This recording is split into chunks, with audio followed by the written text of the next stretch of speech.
सबको जय मसीह की। मैं जसपाल एक बार से फिर परमेश्वर का वचन लेकर आप लोगों के सामने उपस्थित हुआ हूँ। आज का मेरा टॉपिक है आशीष के वारिस। आप लोग मेरे साथ निकाल सकते हो पहला पत्रस अध्याय 3 वचन 9 में परमेश्वर का वचन कहता है, बुराई के बदले बुराई मत करो और ना गाली के बदले गाली दो, पर इसके विपरीत आशीष ही दो, क्योंकि तुम आशीष के वारिस होने के लिए बुलाए गए हो। तो परमेश्वर ने हमें आशीष के वारिस होने के लिए बुलाया है।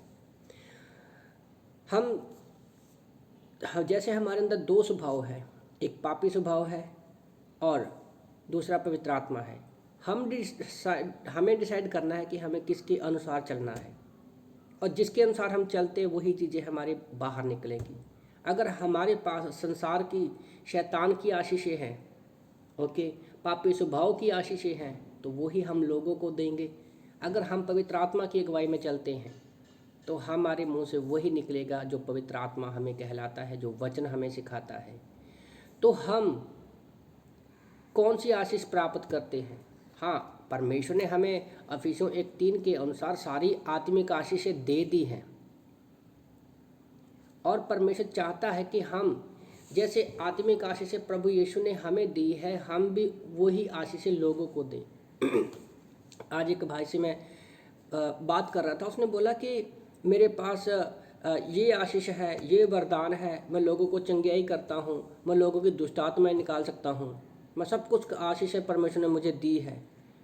मैंने उसको एक ही बात पूछी, क्या तुम्हारे पास परमेश्वर का प्रार्थना करने का आशीष है? क्या तुम्हारे पास लोगों को प्रेम दिखाने का आशीष है? तो उस बंदे ने गुस्से से भड़कना शुरू कर दिया। तो पता चल गया उसके पास कौन सी आशीष है।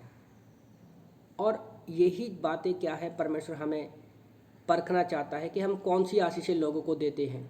अगर हम लोग लुक्का की किताब अध्याय 6 वचन 27 और 28 को पढ़ते हैं तो वहाँ पर परमेश्वर का वचन कहता है, परंतु मैं तुम सुनने वालों से कहता हूँ कि अपने शत्रुओं से प्रेम करो, जो तुमसे वैर करे उनका भला करो। तो प्रभु यीशु मसीह जब धरती पर आए, वो क्यों आए?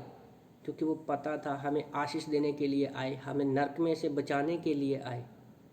और उसने कहा, उसने धरती पर कभी भी लोगों के साथ कभी भी बुरा व्यवहार नहीं किया और ना ही मुंह से कभी बुरी बात कही।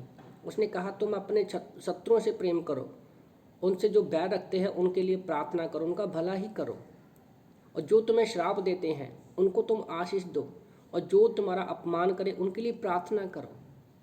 और ये हमारी रोज़मर्रा की ज़िंदगी में होता है कि लोग हमारे विरोध में रहते हैं, वो हमें संसार की आशीषें देते हैं जो कि किसी काम की नहीं है, पर परमेश्वर ने हमें स्वर्गीय आशीषें देने के लिए चुना है। क्यों? क्योंकि पवित्र आत्मा के 9 फल हमारे अंदर है और वही हमें लोगों को देनी है। मैं यीशु मसीह के बारे में सोच रहा था, जब उसको बिना किसी गलती के हमारे पापों के लिए वो क्रूस पर चढ़ाया जा रहा था, लोग उसका ठट्ठा उड़ा रहे थे, तो उसने एक ही शब्द कहा, परमेश्वर इनको क्षमा कर, क्योंकि ये नहीं पता ये लोग क्या कर रहे हैं।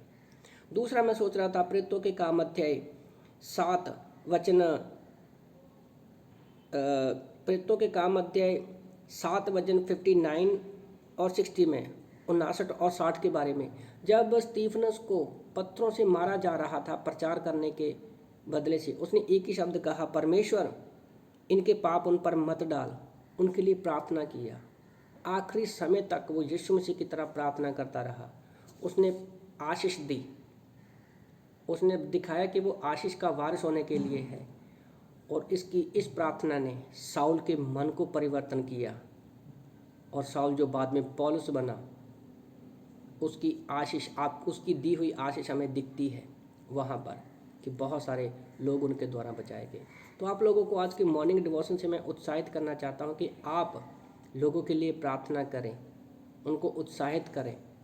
आपकी बुराई करते हैं तो उनको भी आप बुराई मत करो, उनके साथ अच्छाई ही करो, क्योंकि हम जानते हैं कि हम आशीष के वारिस होने के लिए बुलाए गए हैं।